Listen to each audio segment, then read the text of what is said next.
Mi nombre es Zenón Padilla Reinaga. Soy auditor financiero de formación profesional y, obviamente en ejercicio de la profesión con más de 20 años, ¿no? Ejerciendo las labores tanto en materia de control externo posterior como actualmente en funciones de auditoría interna, ¿no? En las entidades públicas. Curso Entonces, taller.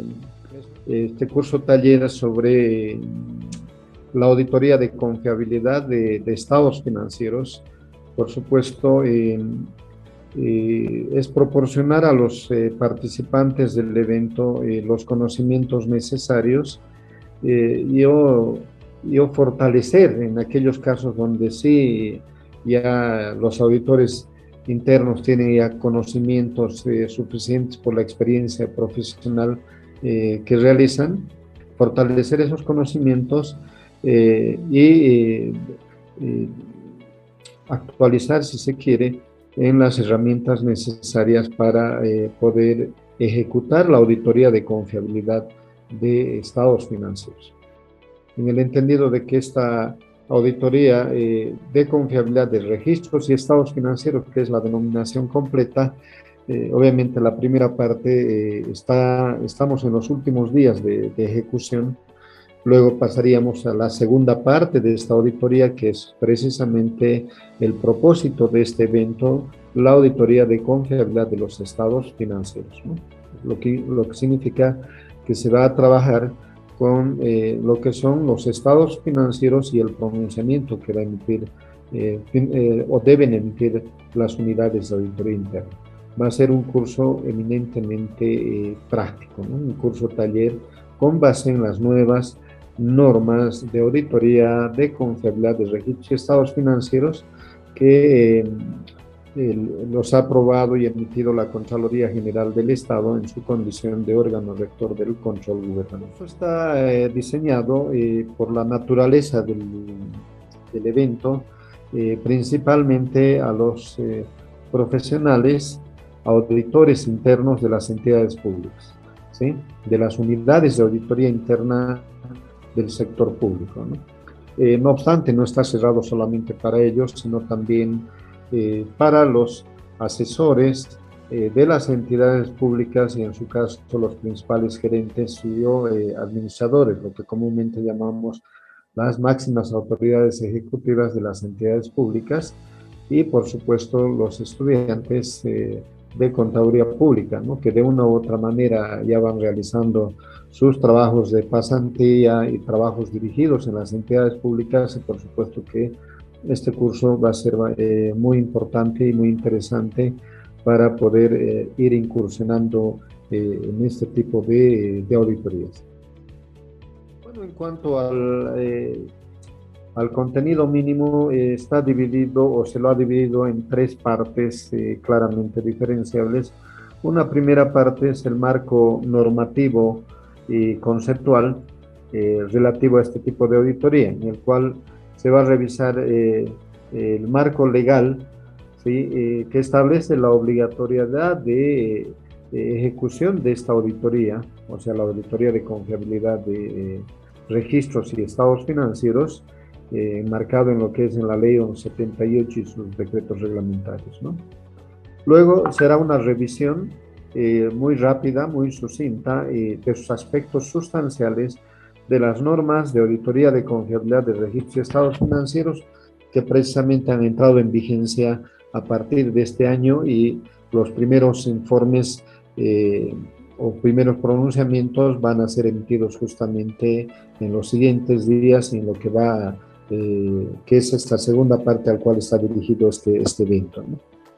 Luego revisaremos también en esta primera parte el proceso mismo de la auditoría de confiabilidad de los registros y estados financieros.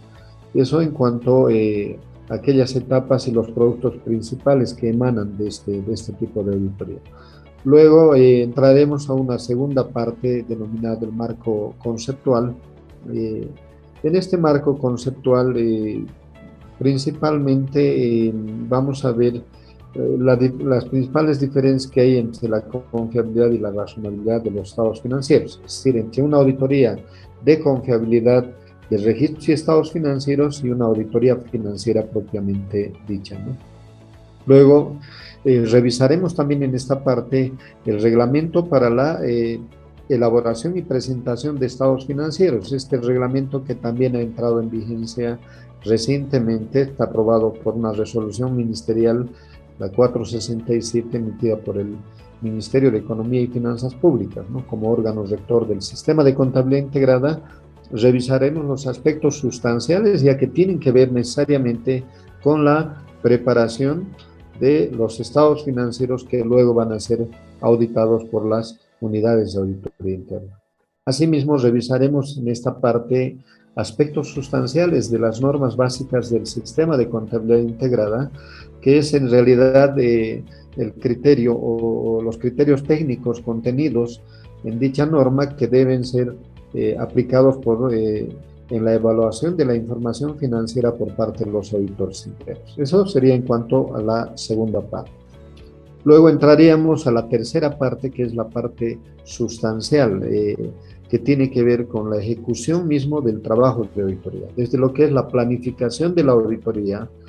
En la planificación vamos a ver, obviamente, a aprender a definir desde o sea, a formular desde el objetivo de la auditoría, cuál va a ser cuál es el alcance de esta auditoría, y por supuesto vamos a evaluar el control interno, ¿sí? Aplicando algunos de los métodos que nos permite hacerlo de manera práctica, ¿no? O sea, no teórica, sino de manera práctica, lo que realmente deberíamos hacer en los trabajos como tal, para luego hacer la evaluación de riesgos de auditoría y por supuesto, aprenderemos también a definir la materialidad en la auditoría, que es el parámetro que utilizamos para poder finalmente determinar si los estados financieros son confiables o no. Y por supuesto, haremos en esta parte las principales, en este caso, las decisiones que vayamos a tomar, eh, el enfoque de auditoría que vamos a aplicar, y todo eso va a estar resumido en un memorándum de planificación de auditoría, ¿no? Que ese es el producto principal.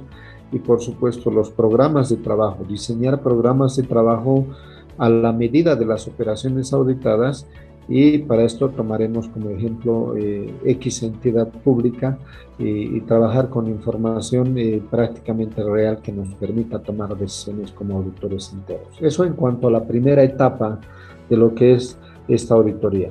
Luego pasaríamos a una segunda etapa, que es justamente el trabajo de campo, donde vamos a obtener producto de la ejecución de estos programas de auditoría, la evidencia de auditoría que sea suficiente y competente para sustentar el informe de confiabilidad de los estados financieros, ¿no?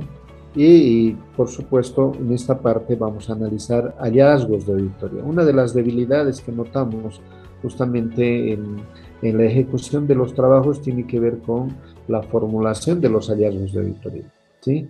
Cuando identificamos estos hallazgos, qué proceso sigue, por qué, cuáles son los atributos técnicos más importantes del hallazgo para poder justamente reportar en el informe de auditoría.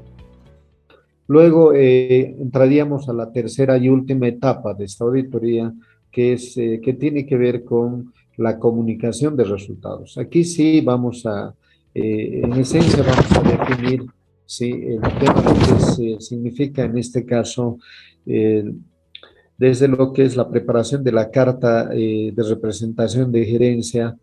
Luego veremos también la hoja de trabajo de ajustes acumulados, eh, que la sumatoria de estos ajustes puede ser para poder compararlos con la materialidad que hemos definido, o el nivel de materialidad que hemos definido en la planificación, para finalmente tomar la decisión qué tipo de informe vamos a poder emitir, ¿no? Y por supuesto, abarcaremos también el tema de lo que significa la preparación del informe de confiabilidad, ¿no? Como tal, con base ya en resultados de la ejecución y, por supuesto, el reporte de los hallazgos de auditoría en este segundo informe denominado informe de confiabilidad de los estados financieros y deficiencias de control interno, como definen las normas de auditoría gubernamental emitidas por la Contraloría General del Estado. En eso se resume básicamente el contenido del curso taller, que es eminentemente práctico, ¿no? O sea, es decir, vamos a ver modelos de papeles de trabajo, documentos que puedan ser útil básicamente a los participantes del evento. En cuanto al material, se les va a facilitar las diapositivas del evento para que tengan, por supuesto, es bien difícil atender solamente y quedar con el evento. Básicamente, como apoyo visual tendrán, o de lectura en este caso, las diapositivas, tendrán asimismo material adicional, modelos, como decía, de papeles de trabajo, modelos de informes y, y otros documentos de carácter técnico que utilizamos en la práctica de la auditoría, van a ser proporcionados al margen seguramente de la grabación o grabaciones del evento que está a cargo de los organizadores, ¿no? De mi parte, todo lo que pueda serles útil a los participantes voy a estar compartiéndolos con mucho gusto. Por supuesto que sí, invitar a todos los colegas profesionales de las unidades de auditoría interna en ejercicio y aquellos también que aún, aún trabajando en el área de las firmas privadas, muchas veces, bueno, por temas de laborales, muchas veces van incursionando, pues invitarlos también a ellos, porque hay una estrecha relación en el trabajo que hacemos los auditores externos e internos, ¿no? Y, e invitar a todos a los estudiantes también de contaduría pública, porque es una auditoría y propia de lo que es la asignatura de auditoría gubernamental y por ende de mucha utilidad para aquellos que realizan pasantías y principalmente aquellos que van a encarar trabajos dirigidos, ¿no? Entonces esto les va a servir, les va a ser muy útil a la hora de poder no solamente apoyar los trabajos de auditoría en las entidades donde vayan a trabajar, donde vayan a hacer ese trabajo dirigido, sino también académicamente para poder defender sus trabajos. Quedan cordialmente invitados, colegas, público en general, para poder, estaremos gustosos de compartir experiencias y conocimiento en estos 4 días que va a tener duración el evento en el mes de enero, ¿no?